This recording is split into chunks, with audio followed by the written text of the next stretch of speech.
Shabbat Shalom, everybody. We are in 2 Kings chapter 9, roughly page 391 in the scriptures. And as always, your admonishment to be following along in your own Bible with your own eyeballs in your own home or sleeper cab of your semi-truck or your pickup truck or underneath a tarp or wherever you are.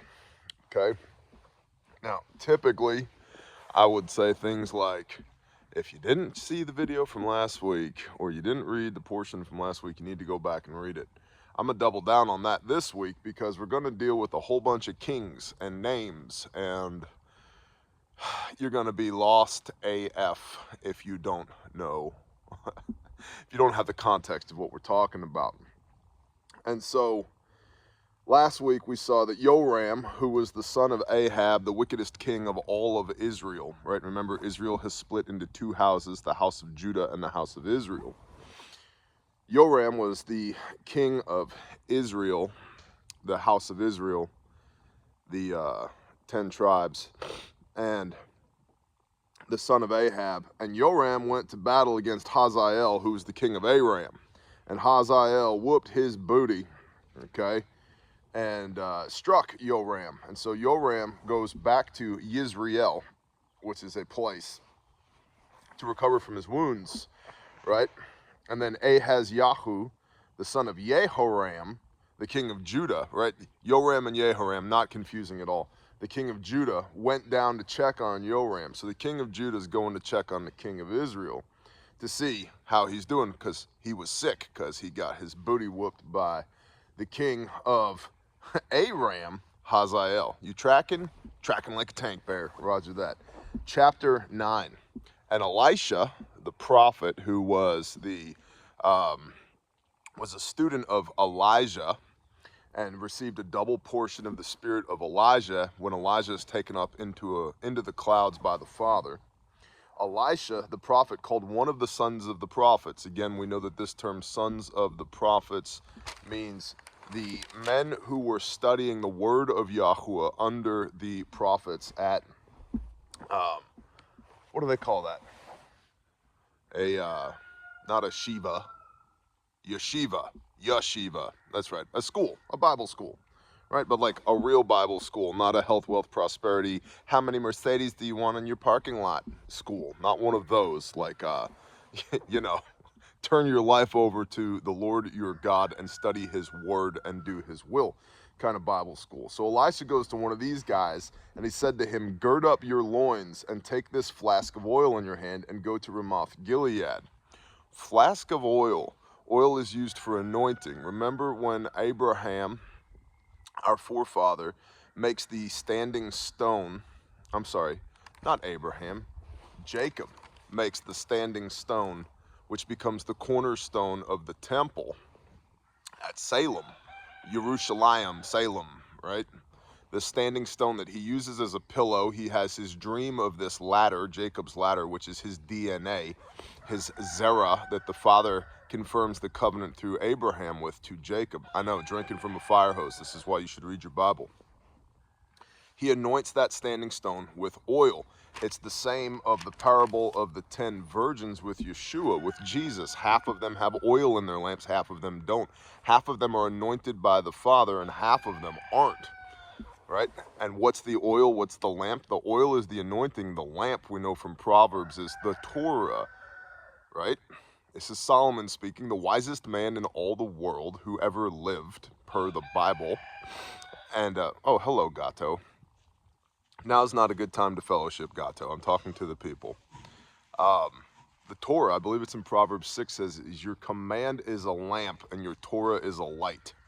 Oh, so when Jesus says, hey, if you want to be my bride, you have to have oil in your lamp. You have to be anointed by the Father. And what's the lamp? What's the light? The Torah and the commands.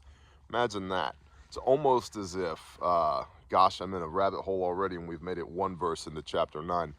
It's almost as if in Revelation when it talks about, here is the endurance of the saints, the blessed of Yahweh, his family, that they have a testimony of Yeshua HaMashiach and keep the commands. Shut up, chicken. I'm talking to the people. All right. Verse 2, and you shall go there and look for Jehu, the son of Jehoshaphat, the son of Nimshi, and go in and make him rise up from among his brothers, and take him into the inner room, and take the flask of oil and pour it on his head, anoint him as king, and say, thus said Yahweh, I have anointed you king over Israel. Then you shall open the door and flee, and do not wait. Get in there, anoint Jehu, and GTFO, bro, get out again. So the young man of the prophet, went to Ramoth Gilead, and he came in and saw the commanders of the army sitting. And he said, I have a message for you, O commander. And Jehu said, for which one of us? And he said, for you, commandant, commander. And he rose up and went into the house, and he poured the oil on his head, and said to him, thus said Yahweh, Elohim of Israel, I have anointed you Elohim over the people of Yahweh, over Israel. So, kingmaker in action here. Jehu was just anointed by Yah to be the king over Israel. Now remember, two house, Israel and Judah. And not only are you going to be king, and you shall strike the house of Ahab, your master, and I shall avenge the blood of my servants, the prophets, and the blood of all my servants of Yahweh at the hand of Jezebel. So now the chickens are coming home to roost. All the evil that has been done at the hand of Ahab and Jezebel in Shomeron, not the place where Yah put his name, the false city of false worship that is leading these 10 tribes, the house of Israel, astray. Jehu, by the command of Yah, is going to go in there and clean house. Verse 8, and all the house of Ahab shall perish, and I shall cut off from Ahab all the males in Israel, both those shut up and those left at large. I'm going to destroy Ahab's seed. And I shall give up the house of Ahab like the house of Jeroboam, the son of Nevat, and like the house of Baasha, the son of Ahijah, destroyed.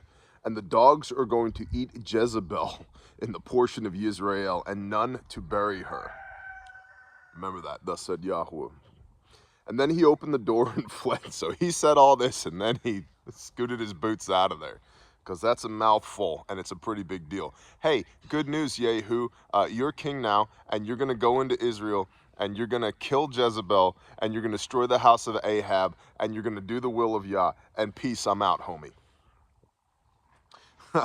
Then Jehu came out to the servants of his master, and one said to him, is there peace? What's up, homie? Is everything good? Why did this madman come to you? And he said to them, you know this man and his talk. Oh, you know these crazy people. And they said, a lie. You lie, bro. Reveal it to us now. And he said, thus and thus he spoke to me, saying, thus said Yahweh, I have anointed you king over Israel. No big deal. By the way, I'm king now. And they hurried, and each one took his garment and put it under him on the top of the steps.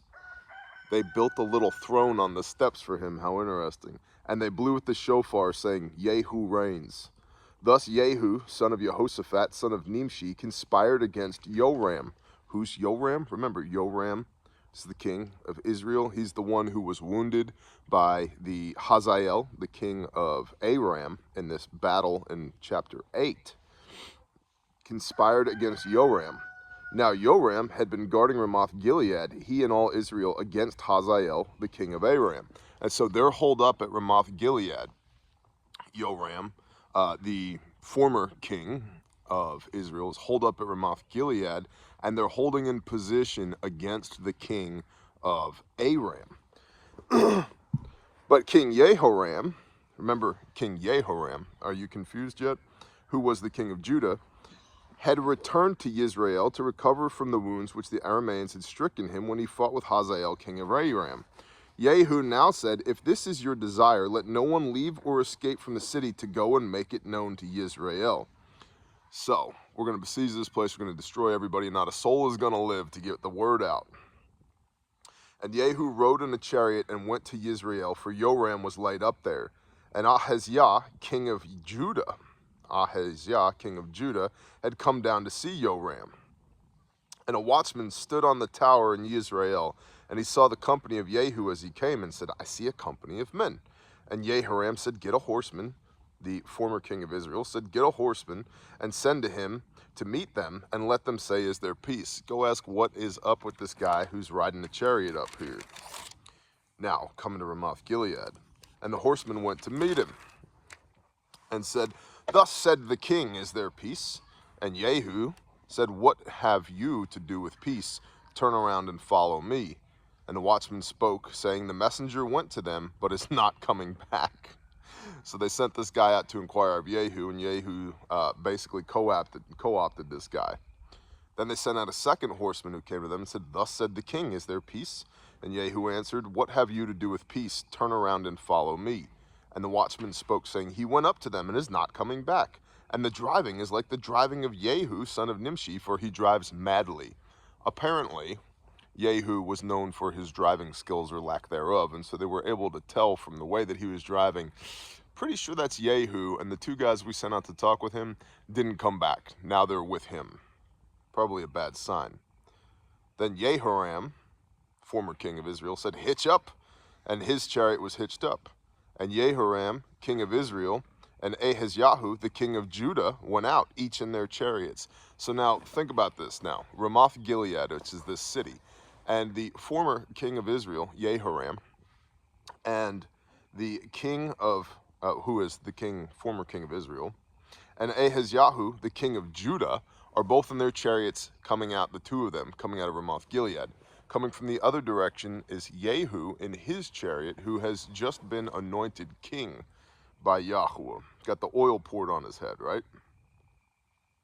And they went out to meet Jehu and met him on the portion of Naboth the Yisraelite, so on the land of Naboth. And it came to be, when Jehoram saw Jehu, that he said, Is there peace, Jehu? But Jehu says to Jehoram, the king of Israel, former king of Israel, What peace, as long as the whorings of your mother Jezebel and her witchcraft are so many? Thereupon Jehoram turned his hands around and fled, and said to Ahazyahu, Treachery, O Ahazyahu. So they ride out there and say, Hey man, can we be homies? Is there peace? And Jehu says, Not as long as your mom's alive. And so Jehoram, king of Israel, and Ahazyahu, king of Judah, turn around to flee because they realize Jehu means business. You tracking? I know. This is why you got to read this stuff yourself. If we renamed them Bob and Tim and Phil, it might make more sense, but that's not their names.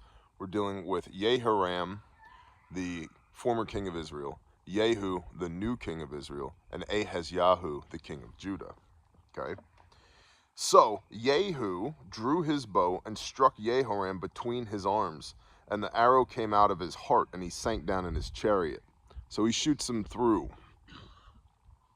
And Jehu said to Bidkar, his officer, Take him up and throw him into the portion of the field of Naboth the Yisraelite.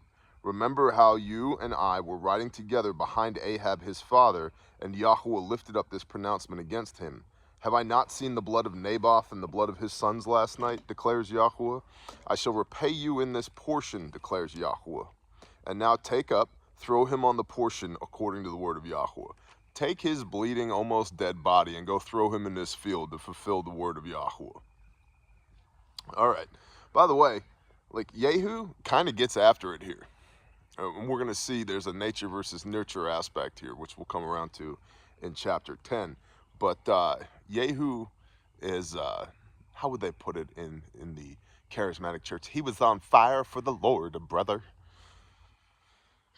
And Ahazyahu, the king of Judah, saw this and fled up the way of Beth Hagan. So the king of Judah's like, oh snap, Jehu be shooting people. I'm out, homie. And Jehu pursued him and said, strike him too, in the chariot at the ascent of Gor, which is by Yibleam. And he fled to Megiddo, and died there. And so Jehu has now taken out both the king of Israel and the king of Judah. Then his servants conveyed him, this being the servants of Ahazyahu, conveyed him in the chariot of Jerusalem, to Jerusalem, and buried him in his burial place with his fathers in the city of David. And in the 11th year of Joram, son of Ahab, or Jehoram, son of Ahab, Ahazyahu began to reign over Judah. And Jehu came to Israel, and Jezebel heard of it. So, Jezebel understands now that Yehu has come to Yisrael, where she's holed up, and she hears about it. She put paint on her eyes and adorned her head and looked through the window. So she gets all dressed up as queen, right? And Yehu came to the gate and said, and she said, "Is there peace, Zimri, killer of your master?" And he lifted up his face to the window and said, "Who is with me? Who?" And 2, 3 eunuchs looked down to him. So there were some servants of the house. They see Yehu shows up at the gate. She, Jezebel, looks down and says, "Is there peace, O killer of your master?" Referring to him as Zimri, who was his grandfather, I believe. And he says, "Who's with me?" And these eunuchs in the house look around, look between her, look between him, know that these kings be being killed off by Yehu. And he said, Yehu said, "Throw her down." And they pitched her out the window. You ever seen that scene in Braveheart where King Richard the Lionhearted, he's got his gay son with him, and his gay son's military advisor, Philip. It says, "Well, Philip says blah blah blah," and Richard puts his arm around him and says, "So tell me, Philip, what is it? Something about, what about the armies of the north?" And he just pitches him out the window, and he does a, end over end and splat down on the cobblestones. That's what happens here to Jezebel. 3 eunuchs pick her up and pitch her out the window, and she goes splat. And he said, "Throw her down." And they threw her down, and some of her blood splattered on the wall and on the horses, and he trampled her underfoot. So Yehu tramples the corpse, freshly made corpse of Jezebel underfoot of his horse. There's a lot of symbology here. And he went in, Yehu, and he ate and he drank and said, "Go now, see to this cursed one, Jezebel, and bury her, for she was a king's daughter." And so they went to bury her, but all they found of her was the skull and the feet and the palms of her hands. That's all that was left of her that was still intact after being trampled. And they came back and informed him, and he said, "This is the word of Yahweh, which he spoke by his servant Eliyahu the Tishbite, the prophet Elijah, saying, in the portion of Yisrael, dogs are going to eat the flesh of Jezebel. And the corpse of Jezebel shall be as dung on the surface of a field in the portion of Yisrael, so that they do not say, this is Jezebel. She'll be unidentifiable." And so we have again here with Yehu the fulfillment of the word of Yah, speaking to the demise of Jezebel. So Yehu's on fire. Yehu be killing unrighteous people left and right at this point. And now chapter 10, because Yehu's on a roll. And Ahab, remember Ahab, who was the father of Jehoram, the evilest of all evil kings of Israel. He had 70 sons in Shomeron. Shomeron being the capital city that was built, the place of false worship outside of, in the 10 tribes, the house of Israel, Shomeron becomes the capital city, whereas the house of Judah, they maintain that Jerusalem is the capital city and the place where Yahweh put his name, which we know from Genesis and the story of Abraham, that is where he put his name. That's why the temple is built there. That's why in Revelation, Yeshua returns there. Like, that's the place, right?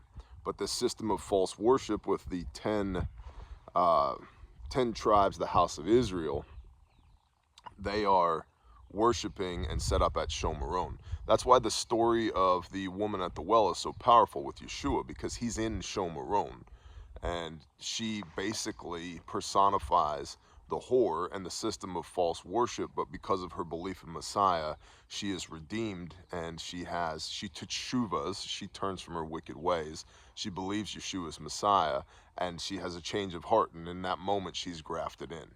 Even though she's been whoring, you've had 5 husbands, and the one you're with now is not your husband. You've bounced from man to man to man, from covering to covering to covering, and you literally live in the place that personifies false worship in the name of Yah, yet you can still be redeemed by the Son, right?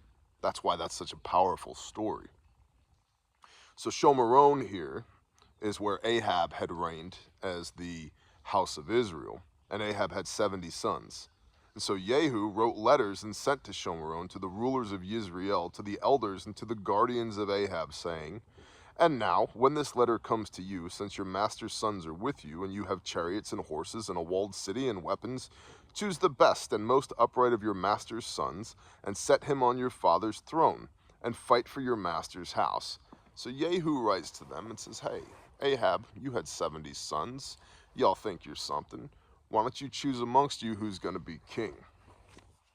And they, the 70 sons, were greatly afraid and said, "Look, 2 kings have not stood before him. How do we stand?"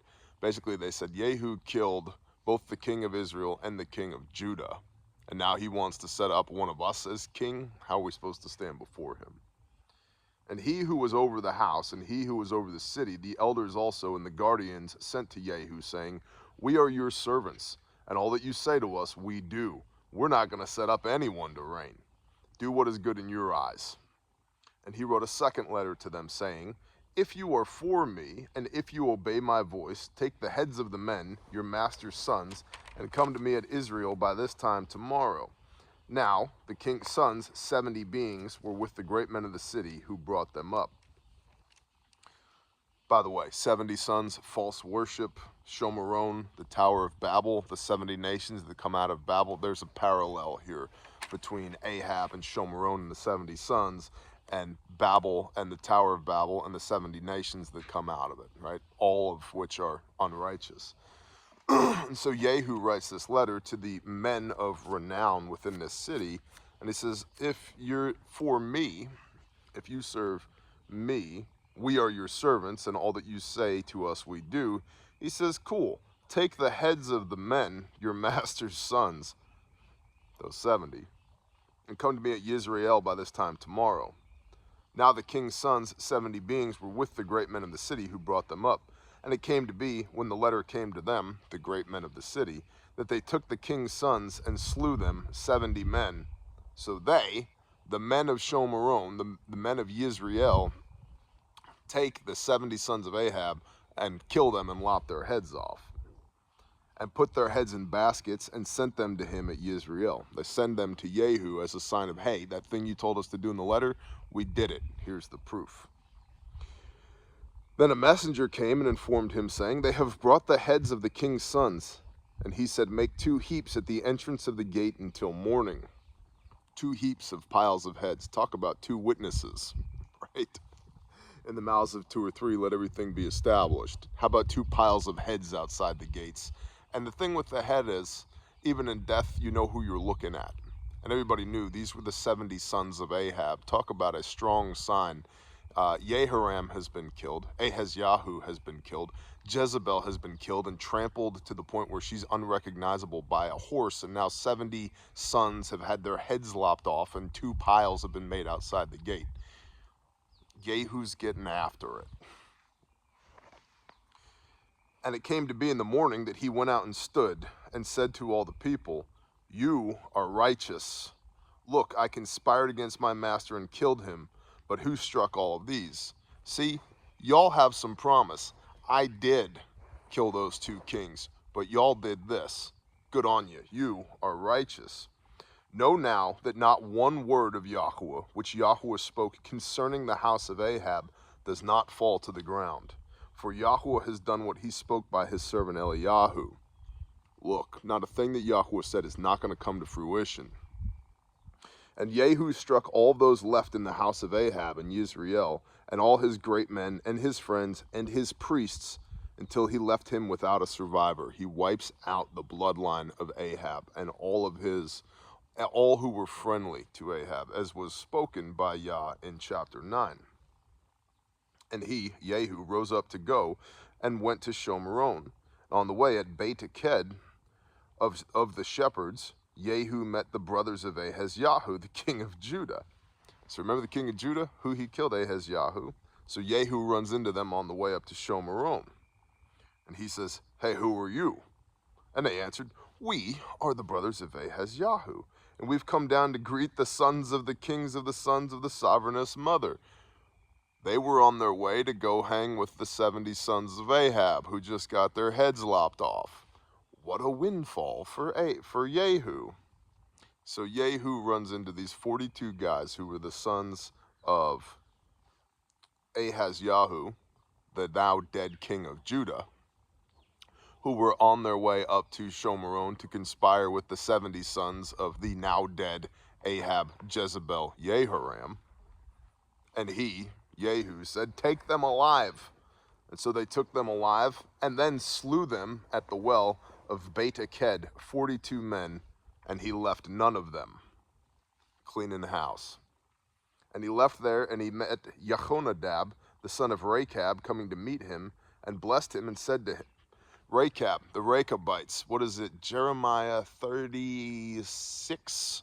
The Rechabites. That's an interesting read right there, where Jeremiah talks about how the Rechabites will always have a man to stand before them in the presence of Yahweh, because their father had given them a command to be set apart and not to drink wine. And as they obeyed the worldly commands of their worldly father, to not transgress even when they were tempted and when wine was set in front of them. Nazirite vow, by the way, Numbers chapter 6. He says, Jeremiah says, he says, and as they, because they have kept their father's commands, will always have a man to stand before them in front of Elohim. We too, as Israel, the larger Israel, Genesis 32, those of us grafted into the family of Yahweh or Elohim by the blood of his son, us, the believers, we also ought to keep our father's commands, the Rechabites. So, some alternate reading for you as well in your study. And he, Jehu, left there, and met Jehonadab, the son of Rechab, coming to meet him, and blessed him, and said to him, "Is your heart right, as my heart is towards your heart? Are we cool, bro?" And Jehonadab answered and said, "It is." And Jehu said, "If it is, give me your hand." And he gave him his hand and took him up into his chariot. And he said, "Come with me, and see my ardor for Yahweh." And they made him ride in his chariot. And he came to Shomeron, and struck all those left of Ahab in Shomeron, till he had destroyed them, according to the word of Yahweh, which he spoke to Eliyahu. And Jehu gathered all the people. Now this is...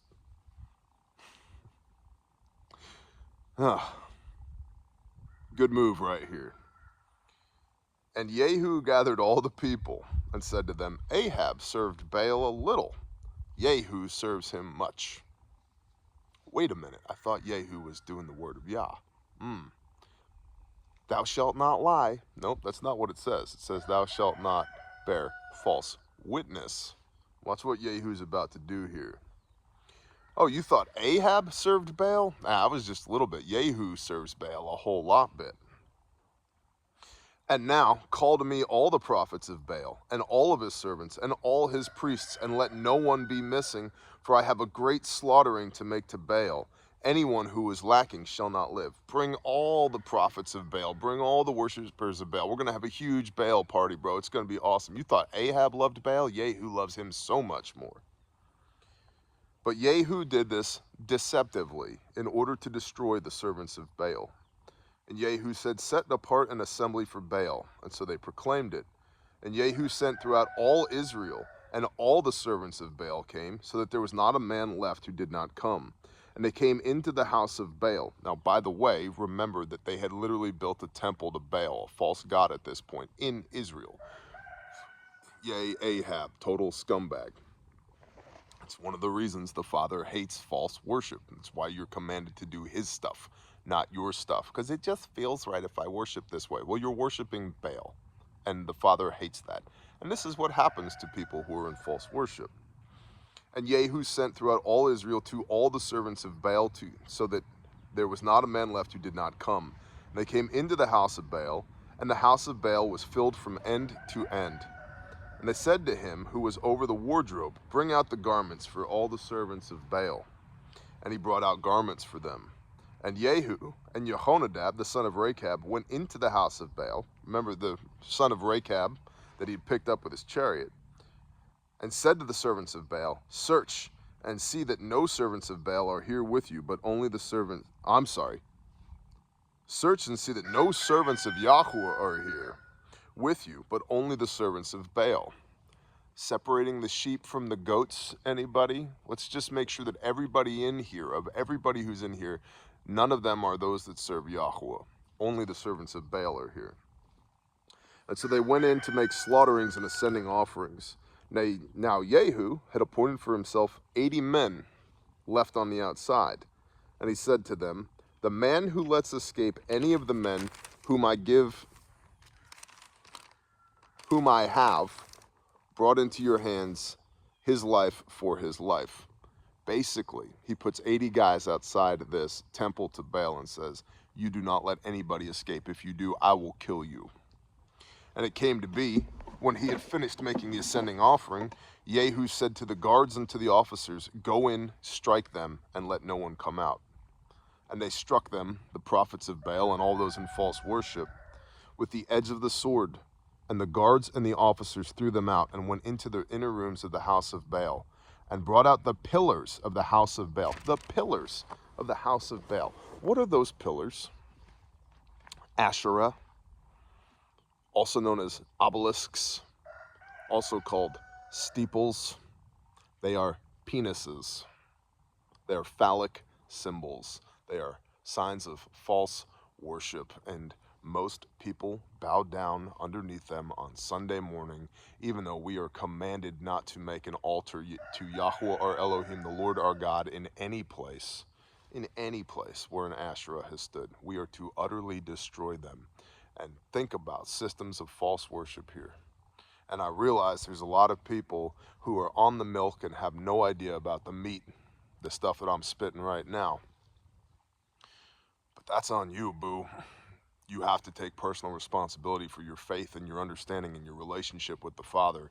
And you cannot continue in sin, which is transgression of the Father's word, 1 John 3 verse 4, once you know and expect to remain under the covering of the blood of Messiah, Hebrews 10:26.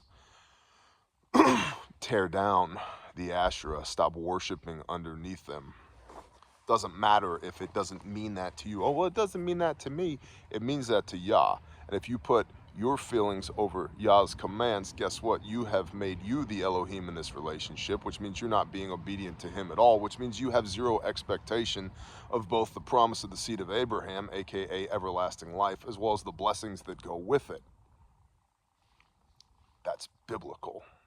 It may not be what you want to hear, and it's certainly not what you're hearing on Sunday morning at air quote church, but that is biblical.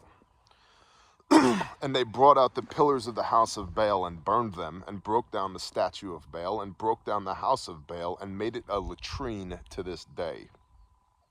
Thus Jehu destroyed Baal out of the house of Israel. Good job, Jehu. However, Jehu did not turn away from the sins of Jeroboam, the son of Nevat, who made Israel sin from the golden calves that were at Bethel and Dan. So Jehu was all on fire for doing Yah's will. And he tore down the Asherah, he tore down the pillars of Baal, destroyed the temple of Baal, but he had a thing for golden calves. Wait a minute, we're not supposed to do that either. And so there's an admonishment here for us. Do not fall out of one false system of worship into another. We see this all the time with people who start believing the entirety of the Bible, and they go from Sunday Christian false worship and churchianity to now all of a sudden they're Jewish. Wait a minute. No, because Judaism isn't biblical either. That's exactly what Yeshua was railing against, the doctrines and dogmas of men, when he's rebuking the Pharisees, the Sadducees, the scribes, and the high priests. Negative. We don't do that either. We don't do Judaism stuff. We do the Bible, read the book, and do what it says. And so Jehu here is in destroying false idols and false worship systems on the one hand, yet, and under the authority of Yah, his own humanness, his own brokenness, his own lack of understanding leads him all the way over here to this other false system of worship, these golden calves. We need to avoid that. We read the Bible and do what it says. That's it. That's it.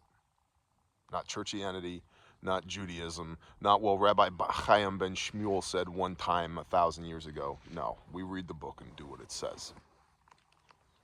However, Yehu did not turn away from the sins of Jeroboam, the son of Nevat, who made Israel sin from the golden calves that were at Bethel and Dan.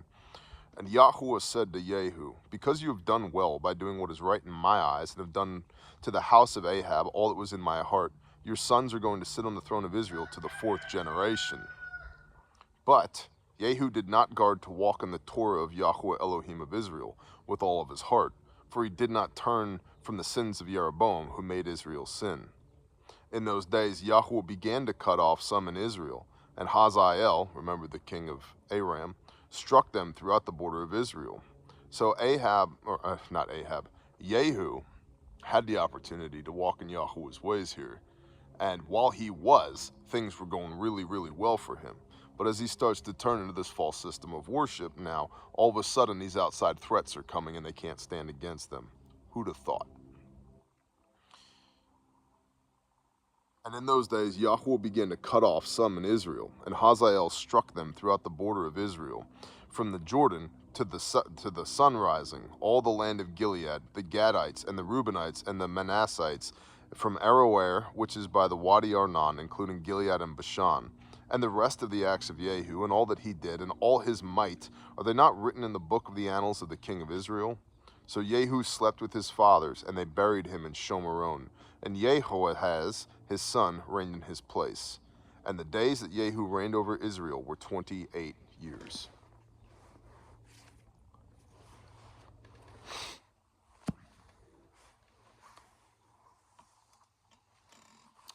You can be on fire for Yah and be doing his will and still somehow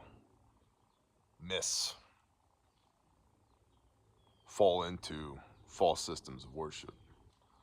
So we need to take stock, every one of us, and see what are the things that we're bowing down to? What are the things we are bending our knee to? Because Yehu was getting after it. But he got comfortable in his walk with Yah, which is a very dangerous place to be. And he destroyed all of the false worship, Baal, out of Israel. He cleaned house. He was on fire for Yah.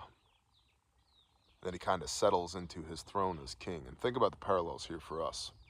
Settles into his throne as king and he gets comfy. And then he's given over to false worship with these golden calves. Think about the allure of the golden calf. Gold is obviously worldly riches. Calves, also worldly riches. Especially in an agricultural society. It's kind of the epitome of worldly wealth. And that's rather than being on fire for Yah. That's what he succumbs to. And because of that, Yahuwah allows this outside enemy to continue. The outside enemy, think about that. Yahuwah allows the outside enemy to continue to torment him because he's not walking in his ways any longer. There's definitely a model for us in this. I really hope, listen, we're 40 minutes into this video and there's a lot of ground to cover. I really hope it made sense to you. If it didn't, go back and reread it, go back and rewatch it, because there's a lot of moving parts in these 2 chapters of 2 Kings. But there's a model for us as men and women of Yah here. Stay on fire for Yah and worship in spirit and in truth. Don't be so on fire to destroy one false system of worship that you fall into the trappings of another false system of worship. We fear Yahuwah, that's it. We just fear Yah, that's it. We do his commands, that's it. No doctrines and dogmas of men, no bending the knee to anything else but Yah. Shabbat shalom, y'all.